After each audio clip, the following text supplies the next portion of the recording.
What's up, guys? The Wednesday Link. We're here, and yes, just a little bit late. 6 minutes, but it's a bye week for everyone, so we get a bye week. No, I mean everybody Sure. knows it. I would be running behind schedule maybe a little bit as well. But Thomas, how you doing? It's a Eagles bye week.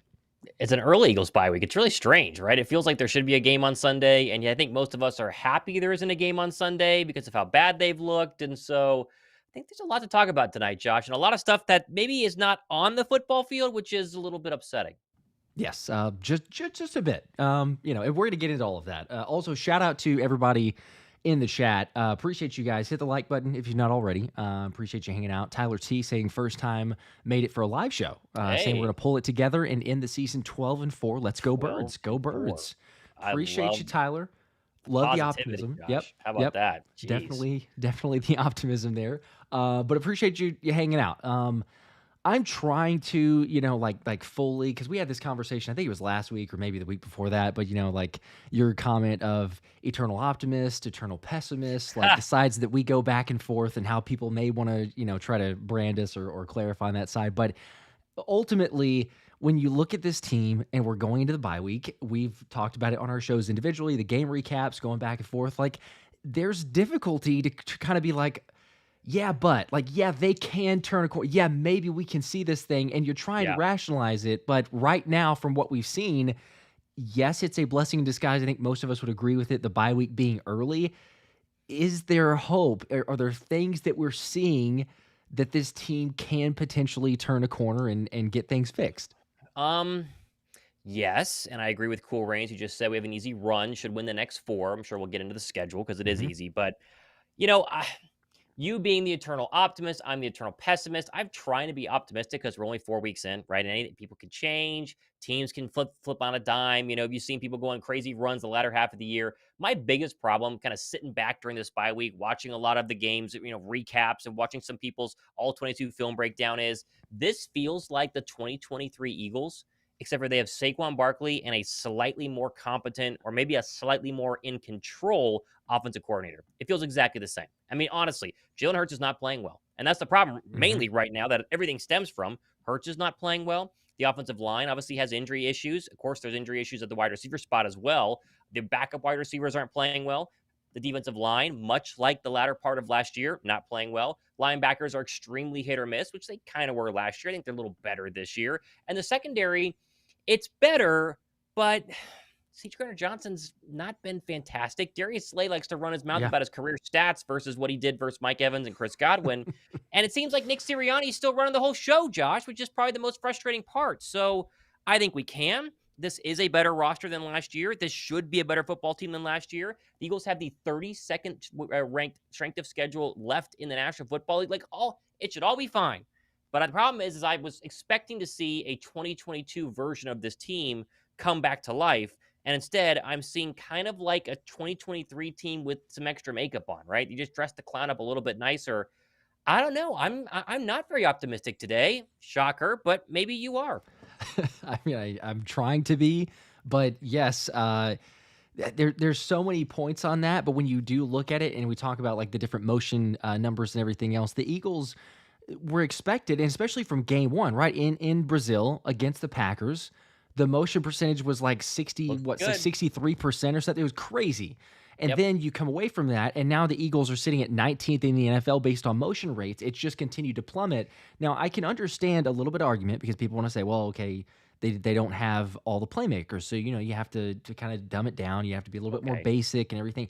But at the same time, like Kellen Moore did this in LA with the Chargers, and he had a lot of injuries that took place, but he still finished the year 8th in motion. So Yep. it's not a great argument. There's not a great case to be made. We could talk about Jahan Dotson as well. There's several different facets of this that I'm trying to wrap my head around of like, okay, you know what? To your point of the schedule is easy. In fact, if we have it, I think I've got the graphic here. If you're looking at the easiest schedule based on just strength of schedule and rankings there, let me see. There we go. Yeah, I found that. There you Um, go. it is the easiest for the Eagles. So, you take a look at all the teams here, ranked hardest to easiest. So that 32 number there is a good thing. The Eagles are the easiest out of all of them. I mean, you got the Colts next to it, the Patriots, the Dolphins, the Saints, but Yeah. you're nowhere up there. Like the Cowboys have the fourth hardest schedule remaining. The Giants have the third hardest schedule remaining. So it would be a much worse situation to be in if we were one of those teams within the division. But still, yeah, you've seen some things where like it does feel very similar. We're seeing a Fangio defense that, okay, yes, Sean Desai ran a flavor of Fangio defense, but the thought was we're going to get a little bit of differences, right? The godfather of his own scheme and system. Yeah. So, but we haven't seen that so far. And there's questions of, you go back to the game this past week against the Bucks, and yes, players don't make plays, but there's also a lot of times where guys are not in right situations or not in the right spaces. And it's a little bit alarming, I suppose, as far as Fangio's comments and saying like, "Oh, it was surprising that they came out with the Bucks I did was with a waiting for you quick to say it. pass," right? Like, Yep. Yep. hang on now. If we've seen anything over the last certainly 2 years, but more than that, but certainly 2 years, if you want to beat a Fangio defense, the first attempt that you try to make is see if they're going to give you the short, quick passes. Because if they are, then you don't have to do anything else. So I'm like, man, that doesn't. Most of the time, it's like a brutally honest answer from Fangio. I appreciate that. I want to get some info, some clarity. That one to me was probably the most disappointing to hear. Not that it can't be fixed, but it's like, really, you didn't anticipate the Bucks might come out and try to do a quick game for you? I don't know. That's kind of surprising. Well, and then his answer was, well, why didn't you adjust? And he said, well, we should have moved our cornerbacks closer up. We should have pressed better, which, by the way, Philly's the least pressed team. They're the team that uses the least amount of press man coverage in the entire National Football League, in a modern league. That's pretty crazy. I don't know. It just, again, I want to be positive. I think this team can definitely go on a run. But I watched the tape against, and again, we're not film guys. I said every single show, we're not film guys. But Jalen Hurts is not 2022 Jalen Hurts right now. He's holding the football too long. Every single one of his interceptions, or really fumbles as well, have come when he holds the ball past 3 seconds, which is just a big no-no in the National Football League. I think a couple, like the Xavier McKinney one early in that Packer game was like 3.5, 4 seconds. The one to Jesse Bates was like 6 seconds. There, he's holding the ball too long, and he's just missing some open reads. And then you go to the defense and you watch them just get shredded up and down, and they're not making adjustments, Josh. That's the crazy part, is that I think they have enough talent. I really do. Like, if you were to take the exact talent that we have and put them on a competently coached roster or team, I think they'd be much better. And that's where I'm kind of hung up right now. And again, we harp on Sirianni a lot, and maybe deservedly so, maybe not. It's so hard for you and I and the fans watching the show to know how bad Sirianni is, because in my mind, he like goes to Kellen Moore and says, yeah, let's just do this. Or in the middle of a drive, he says, yeah, well, let's just do this. Like, he's really sabotaging. But if that was the case, I mean, there would be a real mutiny inside the locker room, right? If the players really felt like Nick Sirianni was screwing them over, that he was the reason that they are losing these football games, you would see a much bigger mutiny than Jalen Hurts saying that we have our moments, was that one clip we all kind of jumped on from the past press conference. So right. I don't know. It's just, I still feel like they have the talent. They have a much better cornerback opposite of Darius Slay, who I'm sure we'll talk about. I see Gardner Johnson is struggling in tackling and coverage, but he still is better than where they were last year. I think the linebackers have flashed from basically 2 of the 4 games so far. The pass rush is a massive problem, but that was a massive problem last year, right? You still won, 11, 12 games in the end there. I think it was 11. I'm blanking right now, but I don't know. It's just very interesting. And I see Philly Mike OG saying the Eagles are going to be 10-7. And that's kind of where I'm feeling based on their, resume and their record and who they're going to play the next couple of months.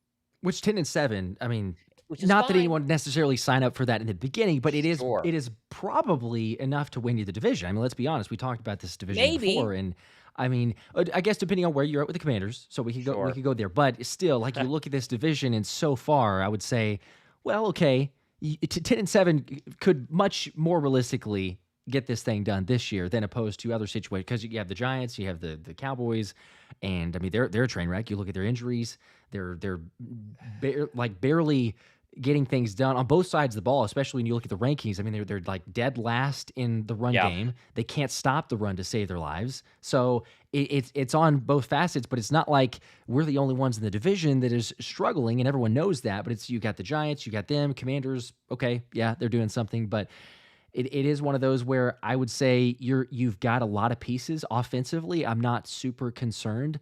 I'm not Maybe either. that's, I know there's some people that you see it, and Jalen for sure, you can't hold on to the ball like you have been.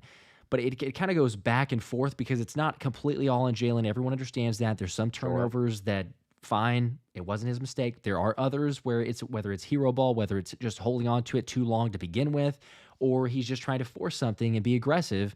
It's come back to bite the Eagles, and they have not won a game by double digits in, I think it's like the last 15 games. It's Goodness something gracious. ridiculous. It hasn't, Yep.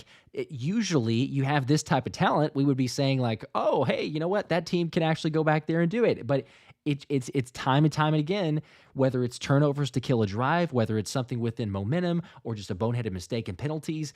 Every single time we're sitting here and we're going like, oh, there you go. Great. You know what? Drive was moving well until it wasn't. And so they definitely have to get that fixed up. So you're right about Sirianni. I mean, if the players, if there's even an inkling of the players not wanting him there, he's gone. Like Yeah. he's already got a short leash. 100%. He will be gone if that's the case. So far, they've had his back. They did last season, but they've had his back this year. Talking in press conference, what they've said. I can't imagine we're going to see anything, but you look at this easy strength of schedule coming up, and I say easy. I know people are like, oh, it's the NFL and what we've seen so far from the team. Yeah, you're right. If the Eagles play like they have these first 4 games, it won't matter. It's going to Right. be terrible. You'll win a couple of them, but it's going to be bad. But if you see a team that you expect and hope to see, plus you have the guys getting back from injuries, then okay, you could get a run, you could make a run at this thing. But if not, then Sirianni, yeah, I mean, his days are numbered. Shout out to Nate Perone. Let me get to some of these super chats too. The 5 there says, "Let's go, Bird Gang. I like Slay, but I don't love him.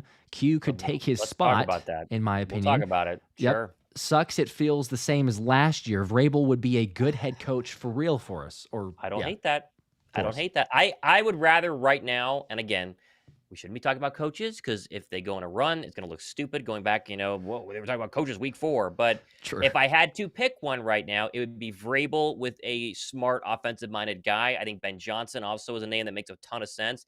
But and this kind of maybe leads us into the Slay stuff when you finish with the super chats. It feels like you need that adult in the room, and Vrabel kind of brings you that, at least I would assume. Whereas Ben Johnson, we don't really know. I assume he's more of an adult than Sirianni. I think a lot of people are. But if I had to pick right now and I couldn't get Ben Johnson, I think Vrabel would be that name. Yeah, I agree. I've said Ben Johnson as well because I think that it makes sense from the offensive side. But if you want a disciplinary guy, for sure, you sign him up. Maybe the Eagles go. I'm not as big of a fan of the Belichick, and I know that that one's been brought up as well. I'm not either. Yeah. It does seem like it's a fairly realistic option. You go back and forth of saying, does the front office want to, give away that much power to Bill Yeah. Belichick of what he would command? But it's like, man, you also look at the reports and say, it feels like Belichick is kind of, that's where this thing's been pushed or leaning towards him Yep. for whatever reason. So that's another name that continues to be out there that I think is a realistic option. Not that it's our favorites, but if you did go the offensive, like let's get some creativity in here.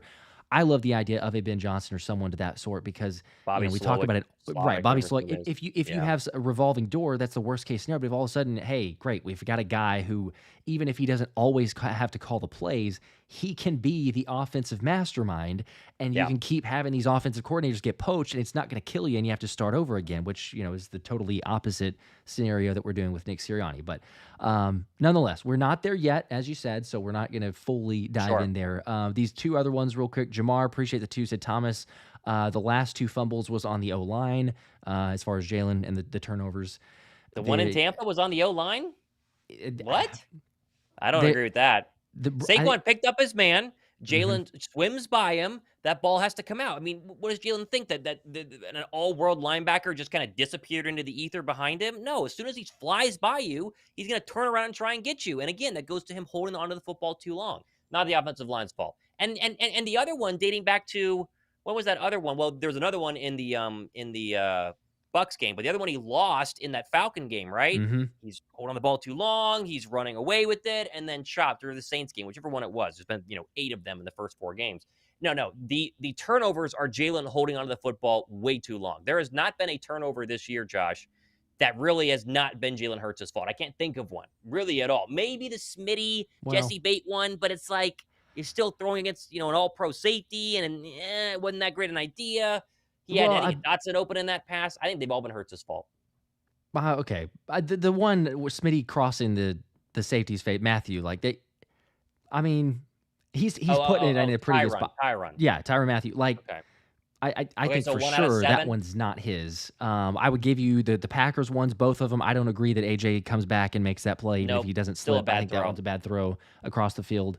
Um, yeah, I'd have to go back and think through. I might be forgetting one, but for sure, at least one of There's a them. lot of them. There's a lot that he's holding onto the ball. The pressure percentage is weird too because I got that number thrown at me of like, oh hey, the Eagles pressure rates because Brett Coleman had posted it and saying like the Eagles are allow 40% pressure Sure. on Jalen's dropbacks, but it's like okay, yes, but then there's also an element of it of okay, how much comes into play with How long is he Jalen holding it? holding on to the football for Yep. forever. Because if you hold on to it for 3 seconds, then you'll probably get a pressure on just about every single throw. So I don't know where that comes into play, but yes, there's an element to it with Jalen holding on to the football, definitely with turnovers, the internal clock. There's times where it's like, man, if you stop the film, there's guys open. And I think it goes back to also some trust factors, which is understandable because a lot of these guys here, he's not played very many, if any, games before with the receiving core because he's had his guys out. But you see him, he'll drop back and you're like, oh, there's Jahan Dotson. He could have hit him. Could have hit him over the middle. He dropped doesn't back like and Jahan hey, Dotson. I mean, He honestly, I has don't know that he I don't know he has any John trust. Dotson, which is a little crazy because I saw a stat today, Josh. Speaking of pass rush win rate or whatever pressure rate, John Dotson has had the best separation of any Eagle receiver so far this year from his defender, according to ESPN Next Gen Stats, whatever the heck that means. So Was he's it just creating was it the Bucks opportunities. game or was it all I think it was just the Was it just Bucks the Bucks game. game? Well, he didn't throw away the Bucks game No, anyway. you're right. So Yes, the Bucks game he did not. But I think that holistically, there were two different ones. But yes, within the Bucks game, okay. there were like 3 or 4 throws that he could have gone his way, and he And goes a different sure, route. like trust is one thing, but eventually it's like, who else do you want to trust, right? You want to trust John Ross? Is that who you're, you're really trusting is John Ross? You're really going to trust Johnny Wilson at Paris this point? Campbell is Paris Campbell, like I just don't buy it. So, right. but again, Yeah. listen, I am not anti Jalen Hurts. There are people in the comment section of all of our videos who are saying Jalen Hurts is done. He's not the guy. He's Carson Wentz 2.0. We're not there. The Mhm. problem is we have seen what Jalen Hurts is capable of, and now we are wondering how close back to that can you get? And I know that there is obviously a juxtaposition to Carson Wentz, who had a very similar track where he was at the top of the world, came back down. But I've always said about that magical 2019 or 2017 year for Carson Wentz, go back and watch the highlights from that year. Carson Wentz makes a lot of crazy plays that are not Oh, that you could not duplicate, right? for sure. Just where he ducks out of a tackle versus the Washington Commanders, or he throws that touchdown pass to Miles Sanders in the backfield. Like there's a lot of crazy throws that you just knew he wasn't going to be able to duplicate. Mhm. Jalen's the opposite. Jalen's entire 2022 season is very do-over or whatever the word is. He will be able to do it again. How close can he get? That to me is not the main issue though of Jalen Hurts' play. The defensive play is basically the main problem that we're talking about right here. Mhm. But still, I've defended Jalen Hurts tooth and nail basically his entire career, trying very little to call him out because I think he's been really great. But I think we're at the point where you've got to call him out on a lot of these mistakes because he is definitely making them. Yeah, I mean, he would even say the same thing in his press conference. He's Sure. like, "Hey, I'm not being good enough." He talked about being Yeah. a distributor. I got to be better. I can appreciate that. He's been more talkative in press conferences and sharing kind of what's either going on in his mind, what's going on in the field. But yes, he's got to be better about it. There's times I think where it's like, just try to do too much. You have the talent on this roster, not the last couple games, but when they're healthy, and Yeah. that'll be the big question because Packers game, whatever, first game, Russ didn't get any practice in the preseason, didn't get to play, so we could talk about that. But it's like, get the guys back, pass the bye. You have your full roster. You have your full culmination of talent on the offensive side. Yeah. What does he do there? Because he doesn't need to be elite. He doesn't need to be through the roof like best quarterback in the league. He could be, but he doesn't have to be. He could be just good. And you have more than enough playmakers and you have more than a good enough offensive line to be perfectly fine, to be back in that scenario. So that'll be the question. Can he do that? Does he deliver the ball more effectively, quickly there? War, appreciate the 5. Said Brown's defense is still good. Nick Chubb is returned to practice. We can easily lose that game. You could. You easily could. And it's at the link, the Boo Birds would come down.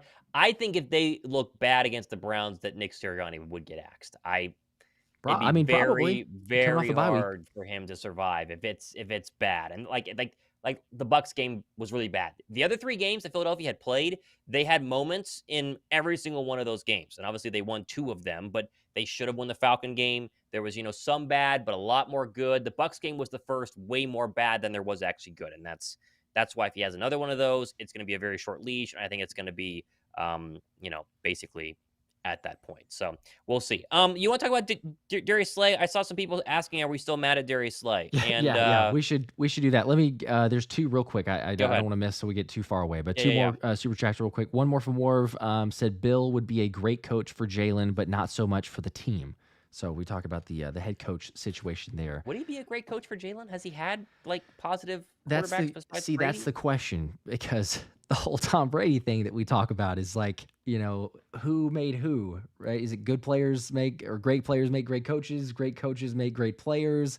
Usually seems to be the case of the great player makes the great coach. Not always. I mean, there's great coaches out there, but I don't know. That one to me, because ultimately you'd be hiring a head coach. I believe you'd be hiring a head coach to say, who can he bring in to then help Jalen Hurts? Like he'd have a say, but I don't think that Bill Belichick's the one that you're hiring in to go, yep, he's the Jalen Hurts whisperer. It'd be more so he's the defensive whisperer, maybe, hopefully, but then get somebody else to help out Jalen. So Ishmael here, the last other one before we get into the Slay comment. Appreciate the 5 said, I would love John Gruden.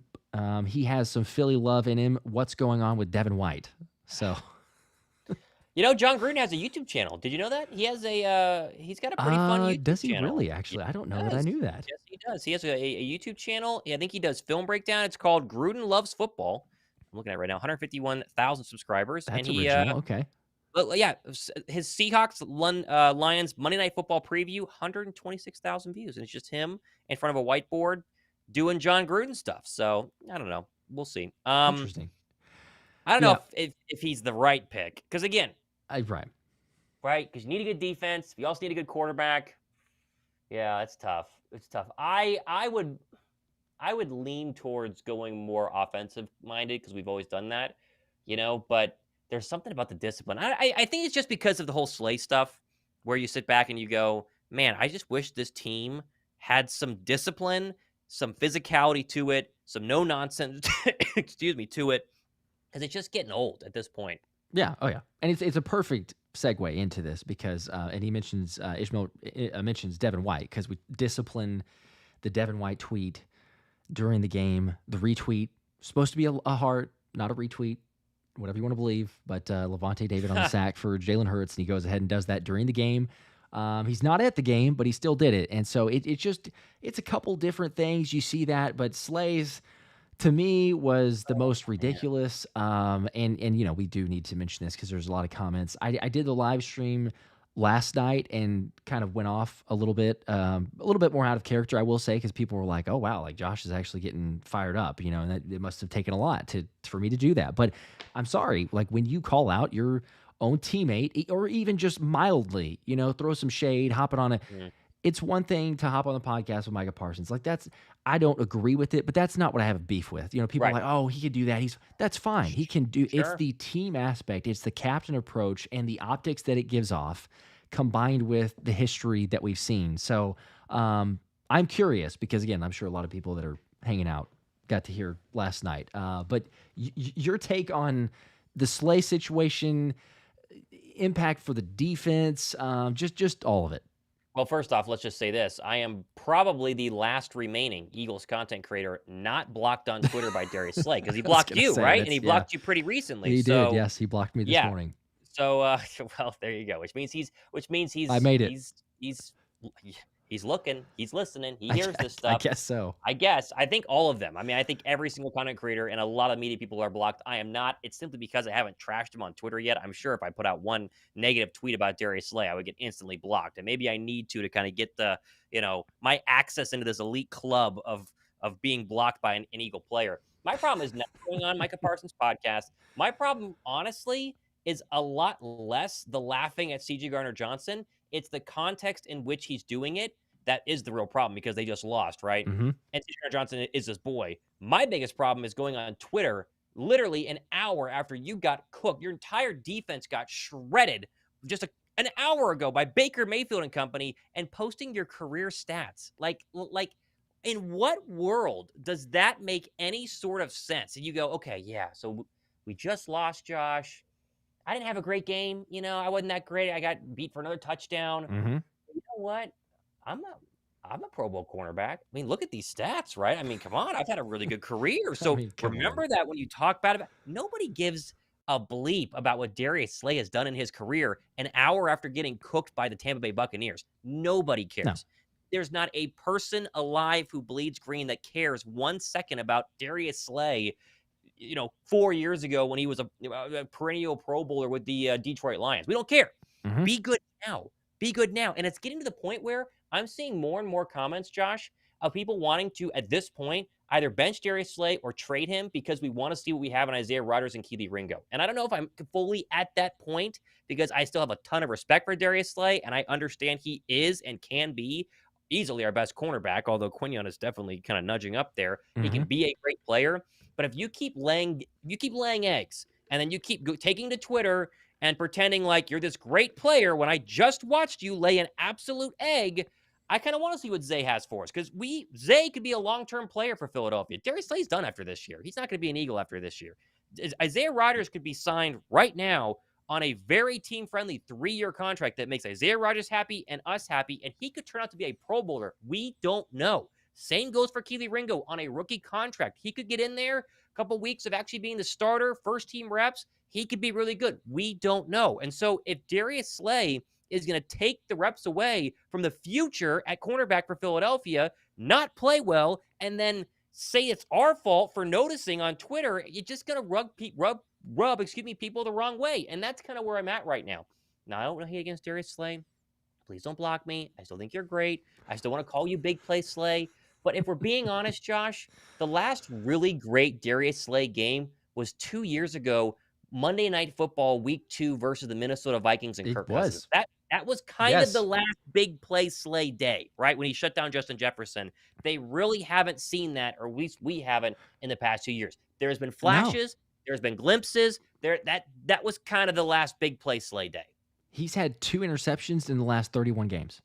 Like, a lot of games. Don't know big what else play. to say. 2 interceptions in the last 31 games. And 121.5 passer rating allowed, which is, by the way, like depending on what we want to do metrics-wise, either the 3rd worst or the 6th worst corner in the NFL this season. So, yeah, like the stats prove it, and it's already at that level. Reese's Buff was saying, yeah, funny he blocked Josh, but then came out with an apology to fans this morning. That was also what was kind of funny because I posted what I did before the apology, or actually after the apology. So he was saying, hey, let me hear it. If I played terribly, let me hear it. Say that. And then he's like blocking everyone in sight. So I don't want to hear it. Again, like it's, obviously, I mean, I'm nobody in his world. Sure, he's maybe checking out stuff, but like, it doesn't really matter that much, but it's to the extent of like, you've seen this. There's a common thread. He says the lead by example bit, but then you go back and say, yeah, but remember last season, even when the team was not playing really well, and credit to him, I will say this, I don't mind giving him a compliment of place and how he was, because there were some games where he played well and JB was awful. Like James Bradbury played terrible. And, we made the pictures of the trash cans that came out of JB and Slay. I forgot about that. But then Slay goes on and makes a video, and it's the most self-serving, selfish thing that you can do to be like, hey, whoa, like, I can hear it from you guys, but I played a near perfect game. I played a near damn perfect game, and you guys are going to talk about me. He's like, okay, I could have done a couple things better, but he's like, I played good. Now, the defense as a whole, the team, we played like S. Like, it was terrible. So it's like, hang on, you're going to go out. So we have seen this thing before. I know that he deleted the tweet. He thought better of it because I'm sure the reactions that he was getting, he couldn't block enough people. He's like, let's just go ahead and delete it. But it's a similar thing. It's not a one-time offender of this sort. And so I'm like, look, you can tell a person by the character and by how they lead, and it's just not the same. And I know that he made the case or trying to make the apology. It is what it is. Ultimately, as far as the Eagles season here and play style, you need better performance regardless of what's happening with, a leader and a captain and everything else. But it's like when we start seeing these small bits and pieces of, okay, the play's not up to the same level. And wait a second, okay, this doesn't look like what you would seem to be a captain or a leader, and you have some of the vets, the older Eagles legends speaking out, going like, can you imagine if like B-Doc would have done this? Or can you imagine if we'd have, what was that? I They're think cooking them on Twitter. Corey Yeah. Simon was saying it, Bobby Taylor. Like there's several Trey guys, Thomas said it. Trey Yep. Thomas. So you're like, it's being seen and viewed by a lot of the loyal, faithful fans and everything else. So not trying to blow it extra out of proportion, but again, you look at it and say, when things are going wrong, you need the right vocal leaders to step up and do the right things. And when you have veteran leadership or supposed veteran leadership that does that, it's like, man, I'm sorry, I can't. You could say it, but it's just blowing smoke because I'm not seeing it based on the actions. And the problem is last year, right? It was watching Slay be up and down because he still has moments where he's a really good player. I think more often For than sure. not. I'm making it sound like he's like washed, but then sometimes plays well. No, he plays really well, but sometimes plays bad. But last year you were comparing him to James Bradbury, and so he looked way better than James Bradbury did the entire season. This year you're comparing him to Quinyon Mitchell, who at this point, Josh, probably should be Defensive Player of the Year. And he is all talk on the field. He'll job with you on the field, and you hear nothing from him after that, right? And all he's done is go out there and put together, again, a 4-game performance where you sit back and go, geez, he's been incredible. And that's what I think that that's just what Eagle fans are asking for, right? Go talk your trash on the field, back it up, and I don't want to hear from you for the rest of the week. That's it. And you can still have a podcast and tell us how much fun the game was, or you can have a podcast and be Sure. like, man, we got to be a lot better. I'm really pumped to come back this week. But it's like you said, the self-serving comments that I think are driving Eagle fans nuts. And again, it goes back to the fact we've been watching this for 13 straight games, basically 13 straight games. If the Eagles would have gone to the NFC title game last year and barely lost, Josh, and now they come back this year and they're 2-2 and they're talking a little bit when they shouldn't be, the amount of leash we'd be giving them right now would be infinite. My dogs have one of those, or 2 of those leashes where you push the button and it just goes like a tape measure all the way out. They can go for like 25 feet. We would have that for all the Eagles right now. We'd be like, go for it, whatever. You guys were great last year.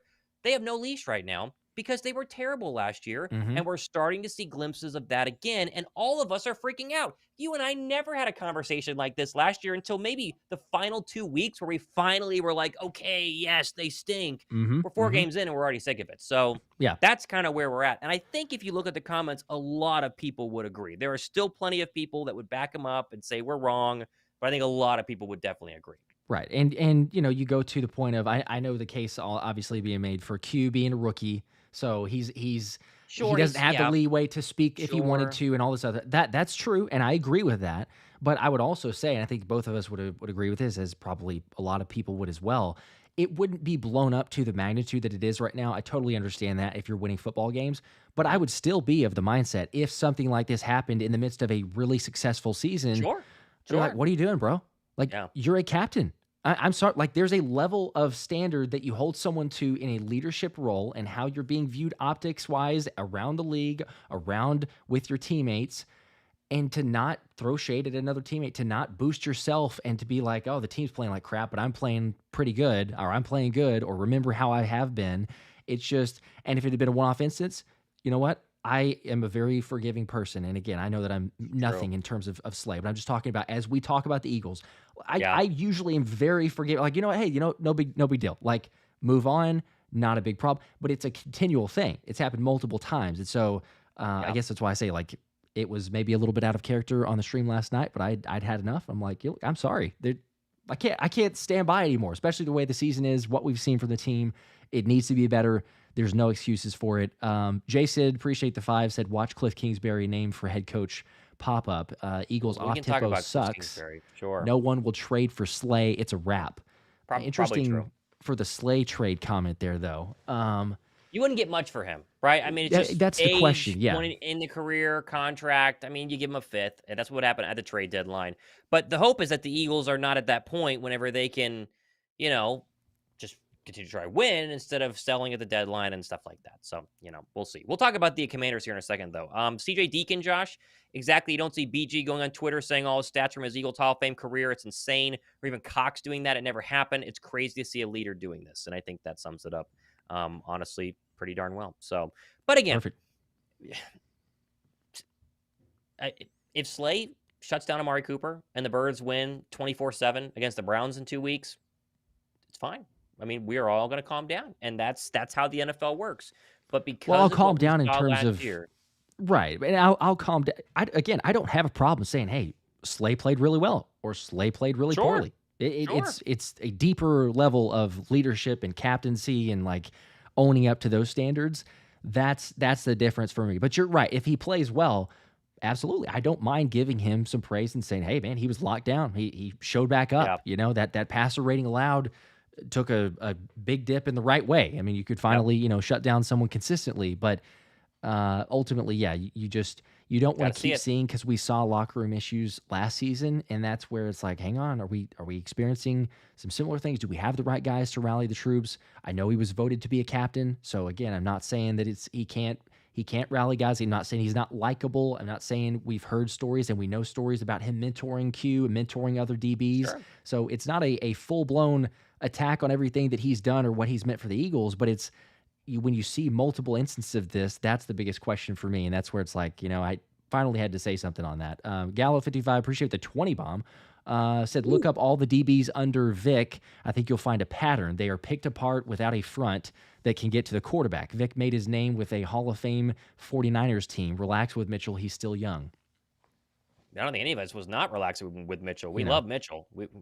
The Fangio stuff is crazy because you and I think we try to do a very good job of calling ourselves out because we're wrong a lot.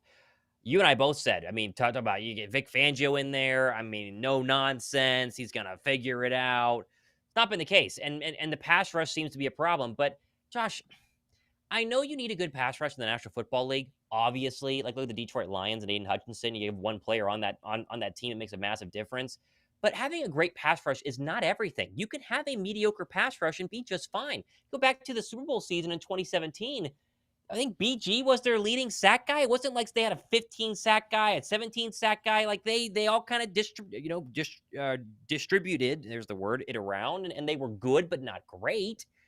But it just feels like this unit is just awful. They get no pressure. yeah, There's nothing to see here. And again, I Brian Baldinger put out something I put on my show, 2-3 days ago, whatever it was, of Bryce Huff in a 4-point stance versus Bryce Huff lining up in a 2-point stance makes a difference.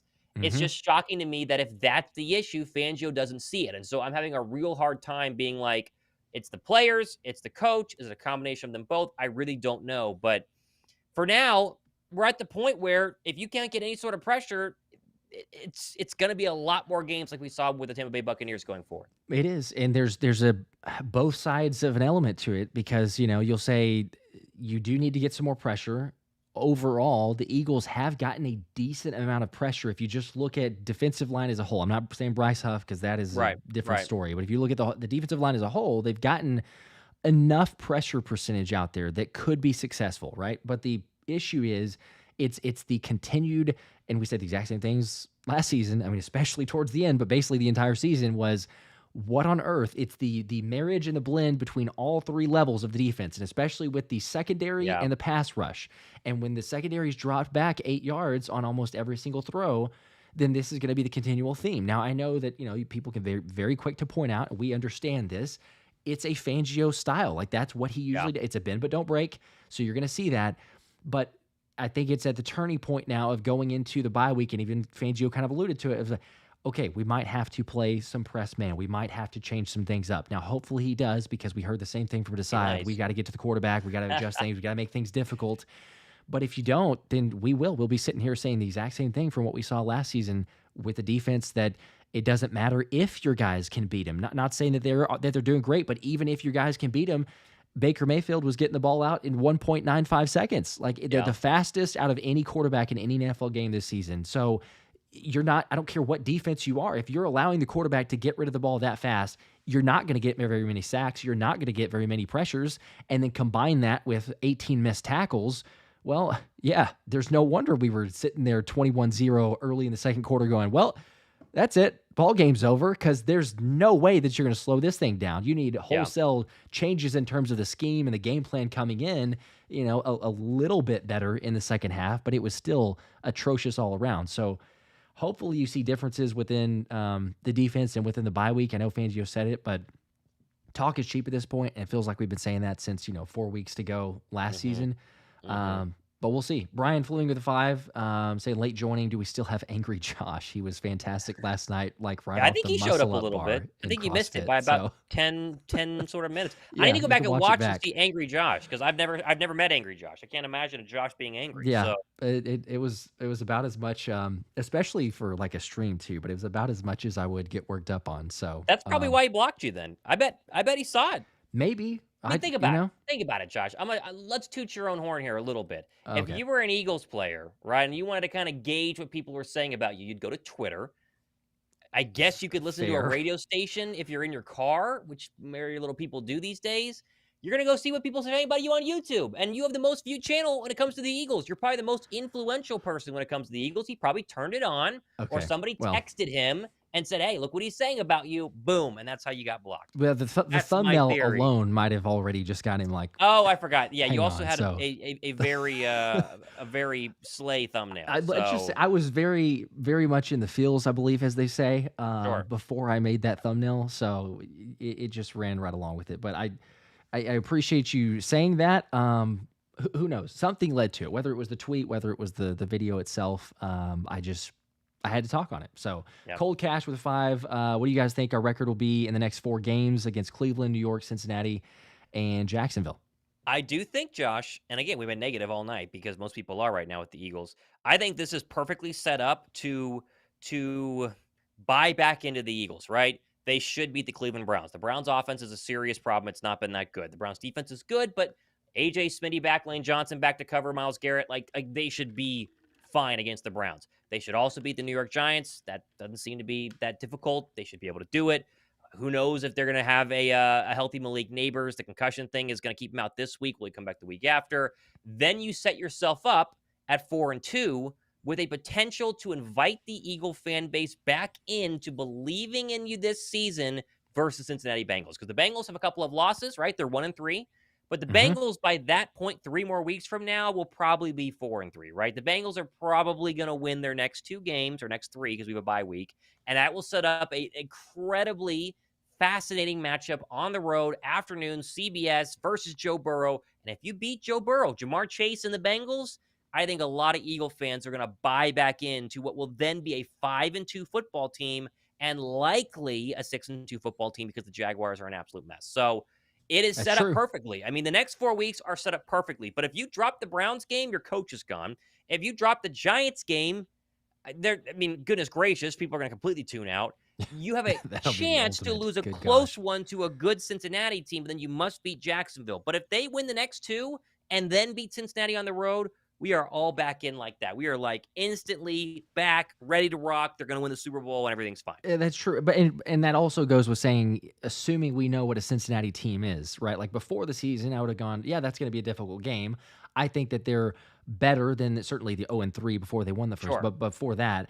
But it's a question of, okay, to what level is Cincinnati? But regardless, if you win 3 or 4 of those, for sure. I mean, it's the NFL, so it's difficult Yeah. to win, and especially seeing what we've done lately, Yeah. it doesn't really matter, especially if you have, let's say, 2 of those games. I mean, heck, even 1, but 2 of those games as like a, hey, you took care of business, like an easy win. Be able to put this one to bed at the middle of the 3rd quarter. Don't have Yeah. to worry too much. None of us remember what that feels like, but if you were to have a couple of No those, memory of that. then No memory. yes, all is well. We'd be like, hey, there's a few minor details you need to work out, but overall you're fine. You go to the Jacksonville game's a prime time matchup, Sunday Night Football.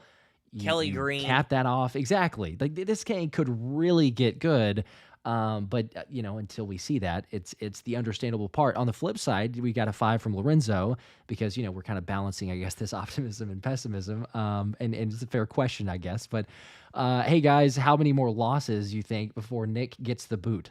So we talked about the wins there and the positivity. Personally, you mentioned it a second ago with the Browns game. I mean, if it gets ugly, it could just be 1. I think for me, I'd probably say 2 because of the schedule, and 2. Cleveland would already be like, oh my gosh, he needs to be done if it's a loss Yeah. there. But with a full strength team, if you lose to Cleveland, that one is like almost there. But I could see them saying, well, something can happen. Maybe we get on a run here. But you lose to New York, division Yeah. that is like, Yeah. I'm sorry, there's no way you're coming back from that. It's two more Yeah. losses. You're 2-4. Something is drastically wrong. I don't know. I just could not see them saying, "Oh, let's ship off to Cincinnati now and continue his thing after losing two straight coming off of the bye week." So I would say Yeah. two if you lose two Okay. more. I think that's fair. I think it would all matter. It would all depend on how you would lose the Browns game, right? If you were to lose the Browns game like True. the Falcons game where you should have won it, but they dropped a pass, then you can have a conversation, whatever, But if they lose the Browns game like they lost the Bucks game at full strength, right? Because that's kind of the True. Yeah. last thing to hold on to is right. There's no AJ, there's no Smitty, Lane Johnson, the record with Lane Johnson being out. If you lose with everybody, then you have a real problem. And the Browns, man, the Browns have not been good. I was looking at their schedule. They got waxed by Dallas. They barely beat the Jacksonville Jaguars. They should have lost that game. They lost to the Giants and they lost to the Raiders this past week. Like they have been, I mean, atrocious. They have not scored more than 17, 18 points this year. Their offense is not Hmm. good. Deshaun Watson is looks completely washed. So that's the one that's got to be a 10+ point victory in my opinion. I don't care how good Myles Garrett is. You have two really good tackles. Myles Garrett should not be ruining your day versus the Bucks or the Browns. And Nick Chubb coming back is not going to get a full workload. It's not going to be vintage Nick Chubb. I mean, knock on wood, but it shouldn't be. So Hopefully I not. think I think if they were to lose badly to the Browns, then we'd have a real conversation. Because at that point, it's like, why do you need to keep Sirianni, right? Like, prove to us that that it wasn't him, right? That's what you would have to do if you want to go ahead and fire him and make sure that we understand. So Yeah, yeah. yeah, It's we'll it's see. a We'll see. it's a scary thought with Nick Chubb if he's full strength, but he's just coming back. They're Nah, getting into he won't be. practice, He'll so get 10 it's carries. right. Yeah, It's not that max. same element, but it does need to see a lot of changes there. On the note of Myles Garrett that you brought up, Gallo here saying, "Call the Browns for Myles Garrett. They need draft picks after Watson." So, I mean, I don't know if it's a I'm cool kind of out. idea. I'm out on trading for players because we have not hit on a trade. When was the last time we hit on an actual trade, right? I mean, you can even make the argument the only hit we've had so far this offseason is Saquon Barkley. Zach Bond is probably another option, but Hmm. in terms of actual signings, C.J. Gardner-Johnson has not been the C.J. Gardner-Johnson from 2022. He led the league in interceptions for most of that year and was just a pick machine, hard hitter, really good in coverage. He's not done any of that so far this year, and some say he's a much worse hitter and a very much definitely a worse tackler. Huff has been an absolute wash. The only reason they're Yeah, playing him is because they've given him $17 million, so he has to play, right? If he was making $3 million this year, he would have been benched 2 weeks ago. So Saquon has been the only good signing right now. And recent trades, go back the past couple of trade deadlines. When have they hit on anything that's been remotely good? I'm tired of wasting my draft picks and giving to people third rounders and fifth rounders for players that absolutely stink. true. I know that you are of the same mindset of this. There's a little bit of a difference, not that it's realistic in actually making this trade, but a Myles Garrett is Sure. like Yes, that's Myles Garrett obviously is. a given. Yes. But if you're Yes. going to realistically Max guys that they're Crosby, whatever. trading, yes, Sure. which we got that comment too from Worf saying Raiders seem like they're having a fire sale. How he should work on the phones calling for Max Crosby. So I love Max Crosby, but if Devontae Adams is worth a second, which I don't think, I think the Jets will give a third. I think yeah, you're going to see Reddick and be a part of this whole Adams thing because Adams wants to play with hmm Rodgers. That's very clear, and I think we'll see it by the end of the week. But if Adams is worth a third, Max Crosby is probably worth a first, and I don't think Philly wants to get rid of a first-round draft pick when they're going to need a younger pass rusher in the upcoming 2024 draft. It's very clear Philly will draft a pass rusher in round 1, and they will sign a free agent defensive tackle. I will bet money on both of those things happening right now. Yep. You know what's crazy too is the fact that going back to the trade comment is because I agree with that. You could make the case, as you said, Zach Bond, Mekhi Becton, pass blocking has been not great. Run blocking, great. Run Yeah, blocking, what you've seen, it's been there. It's enough that Stout's putting he's him in. been He's fine. playing with the injury, so Sure. there's some, but overall, yeah, the vast majority of moves that you make, the trades and everything, there is like okay, hit rate not so great. Not so great. Um, and then you also talk about like the Jahan Dotson specifically because it's the most recent. Whew. I mean, wow, you got a guy that's a third round pick that you gave up for, which is looking even That's worse a every serious single draft day pick, Josh. because right, and it's an even worse situation. Not that when you made this trade you thought it would be happening, but the Miami Dolphins, it's the Dolphins pick.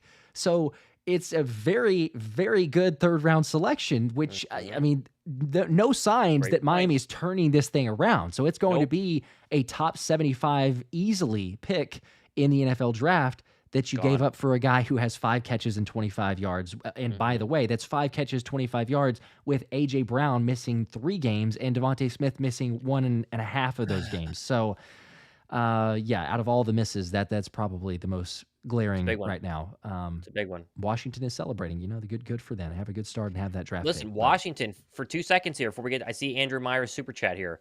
Washington's legit. I mean, Jaden Daniels is not going to complete 86% of his passes every game this year. He looks really good, and they have a very mature coaching staff, and they went and signed Bobby Wagner, who I mocked in the offseason. Talk about, a mature leader on defense. Zach Ertz is obviously still there. They have a great defensive line. They're very serious. And if I was the Commanders, I'd be calling for Devontae Adams right now because you have a rookie contract with your quarterback. You could spend money and extend him for a 3-year deal, make him happy.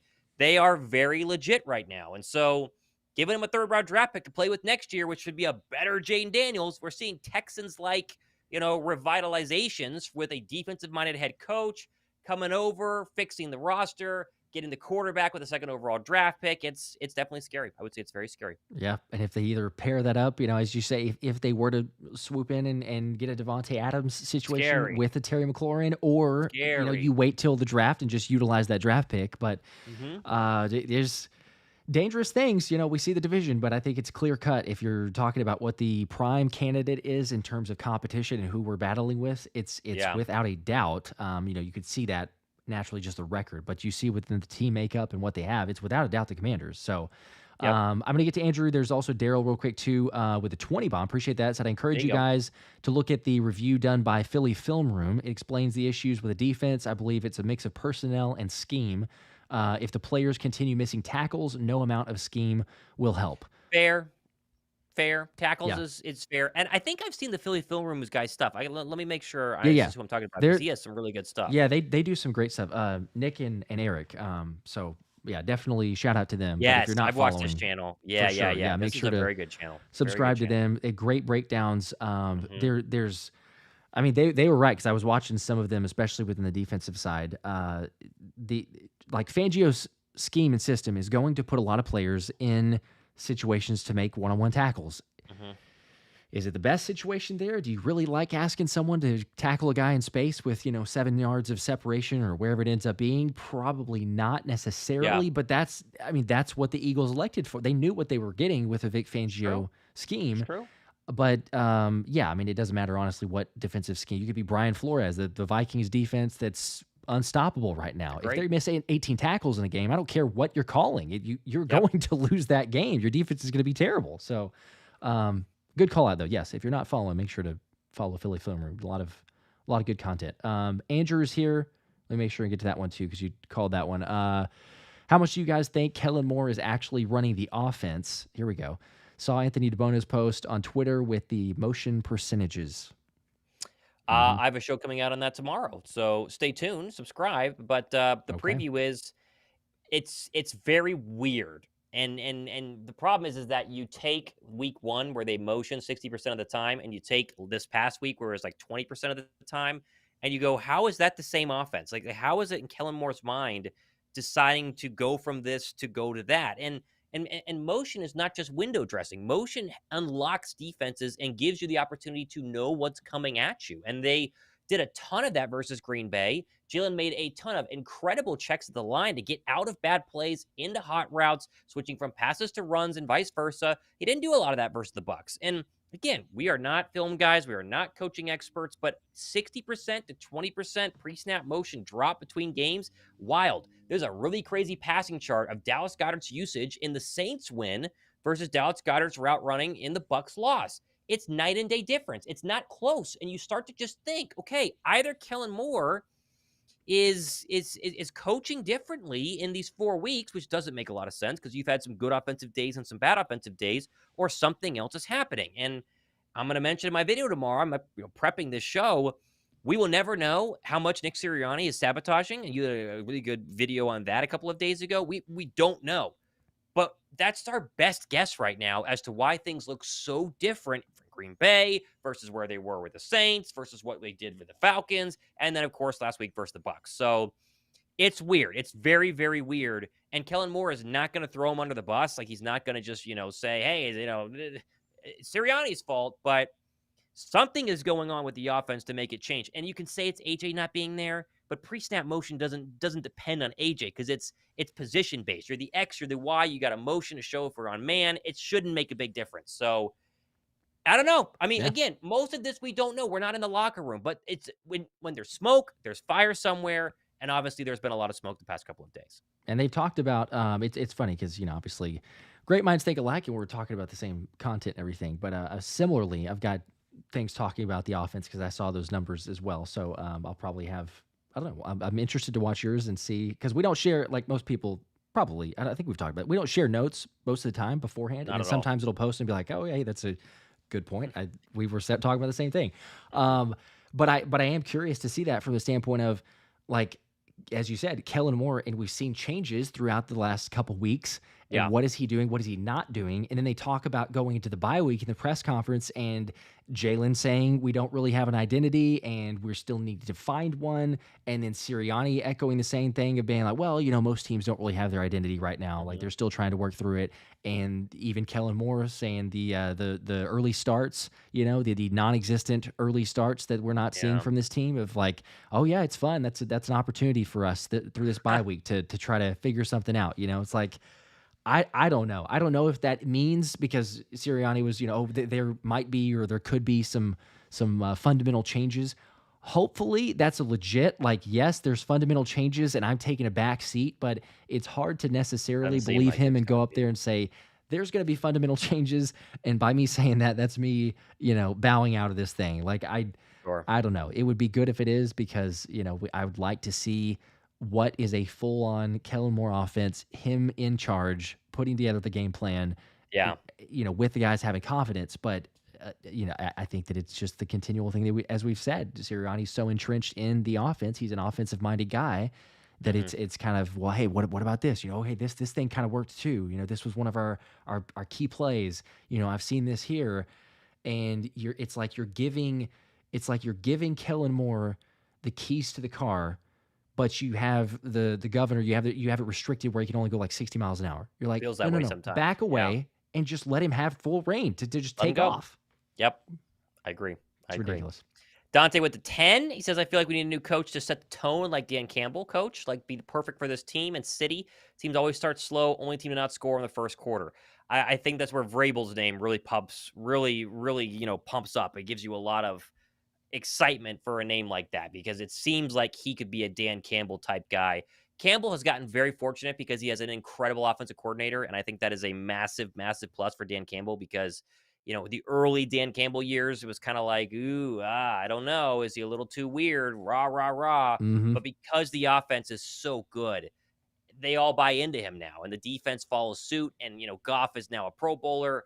I think that he is we saw the Philly special. We saw the Detroit special. They looked great. And Seattle's not a joke. Seattle's got a pretty serious defense. They hired a defensive coach. So I agree. I think it's harder to do. You got to get the right offensive coordinator. And so we obviously have to see who, Vrabel would hire. And not like Vrabel's offense has been that great, because it's just been Derrick Henry, and that's basically it. So we'll see. That's true. His GM didn't even want to keep AJ Brown. So I feel bad for the guy, because what are you gonna do? I mean, when you're a main playmaker, say, hey, by the way, we're trading this dude. We don't think that he can be that successful. So we thank them for that. But John M with Super Chat here, talking about the offense here. Here you go. The 10 bomb with the run the ball. So that's the it's the sounds answer. like a really good idea. Could run the ball. But what do we know, Josh? We're just YouTube content creators. We don't know anything about utilizing your best player by far in the first 3 drives. It's like, maybe, I don't know. I mean, especially without AJ and Smitty. What do I know? It feels like if you're going to go into a game, you might see that. What do I know? I know the comment was beforehand, like Sirianni saying, what was it? Oh, we only had 6 plays. So the 6 plays, two carries, but he was taking away the third downs, which is like, okay, you're not going to run on a 3rd and long, but you basically threw it on almost every single first down. So then you're Yeah. all of a sudden behind the chains, and you're not going to run the football. And yeah, I'm with you. It's like one of those where it seems so blatantly obvious, Yeah. and you go away from it to, I don't know, suspecting or thinking the defense is going to, oh, they've got Saquon, they're out with the receivers, so we're going to make sure and shut down the run. So let's go out there and throw them off, right? Like it's okay for one drive, but Yeah. ultimately, when teams beat you on either side, it is 90% of the time with the playmakers that they have, with the guys that are dominant, and you say, you know what, we have an offensive line that even if we've had a little bit of pass protection struggles, they have still been good at run blocking. The 5 yards a carry on average for the Eagles as a whole, Saquon Barkley, higher than that, and his performance is like, why are we trying to make this thing too difficult? But like you say, it's obviously more complicated, because no one fully understands it, yet What do they we know? continue to run the football. So What do we know? it is strange. All I don't know. right. Geez, that was probably the fastest hour we've ever done on this show. I think feel like I you're just right. blinked Yeah. and it's 8:30. Like, wow, How about that's that? crazy. Appreciate you guys hanging out, though. That was a interesting. I kind of call it, like, after the losses, like therapy sessions, I suppose. It But kind of feels like it. it Yeah. was, like, last night was a definitely venting feels like it. session for me. It may be a therapy, but more of just venting, and then Yeah. kind of a therapy session just to talk through changes and what we're going to Sure. see. But it's the bye week, It's a good thing that we got Enjoy it this it. early. I did Can't not. lose this week. I guess that's the win. That's the positive to come from it. Just beat the Browns, look good doing it, and everything's going to be just fine. Right? It's that That's true. simple. That's That's all true. it takes. I was going to actually ask you this beforehand, but now that we're live, no time Sure. like the present to put you on the spot. Do we know if we're going to potential stream? Do you know yet? If not, Don't know it's yet. okay. Maybe. All right. I Maybe. was I gonna might go to tease town that, this but weekend. I haven't decided ooh, yet, okay. but we also might Where not would you because go? we We're would go to the talking about as we beach. wrap it up with Beach. hypotheticals here. But it's supposed to rain at the beach is the problem. So it's Ah, like, do I want to drive 5 hours to the beach just to sit in the rain? That's we're kind of waiting to see if it clears up maybe by tomorrow to make the decision, but not okay. looking good. But if not, then probably going to be here. Okay. All right. Well, stay tuned then. As always, I mean, we'll be going live if the Eagles make a trade, if they do anything crazy, if Ah, they fire someone. I mean, you never know, but it's too late for probably that. less likely for something like that. Yeah. But if there's anything, make sure to subscribe, keep the notifications turned on, and appreciate you guys. Oh, there's one in super chat. Let me make sure. Actually, a couple that just came in. Hit these at the buzzer. Eduardo, as always, we appreciate him though. Says, who and when will you guys replace Nick?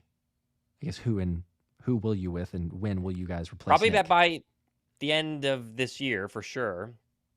Unless they win the divisional round, Unless I you would say. I win. think that's kind of his threshold. And I think that they would probably pick Belichick if I had to bet money on it. Vrabel, Ben Johnson, Bobby Slowick, those are all names that I think make sense. It's probably one of those four, right? But I think that they would go Bill Belichick. And not saying that I would, because I wouldn't. Out of those four, he'd be my fourth on that Mhm. list. But I think they would probably try Bill. There's something about Bill. I think the owner loves Bill. I think Bill's been hovering. He made a lot of comments about Philadelphia. I think it'd be Bill if I had to guess. Right now, if I had to guess. Yeah, sadly, that's probably where I'd go with. My top choice would be Ben Johnson, but Yep. realistically, Johnson, yeah. Slowick, Vrabel, any of those three is fine. And then I would go with Belichick. So, And then here we go. CJ with the 5. Come on. When are y'all going to do a way too early mock draft? We're a long ways Pass off. rusher. Even with pass rusher. the season would have to be, I mean, we'd have to for sure playoffs out of question.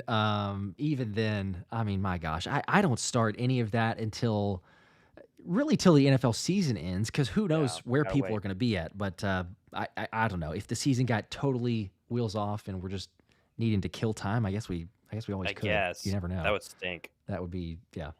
I might just be like, no, it's not even Pass worth it. rusher. Good one at Ohio State. There's a good one at Ole Miss. There's a good one. Where's the other good one? I'm forgetting. There's a third. There might be another one at Ohio State. There's a really good one at Ohio State, but he probably get traded to get him. So edge rusher. Let's just say that. So That's true. there you go. Okay.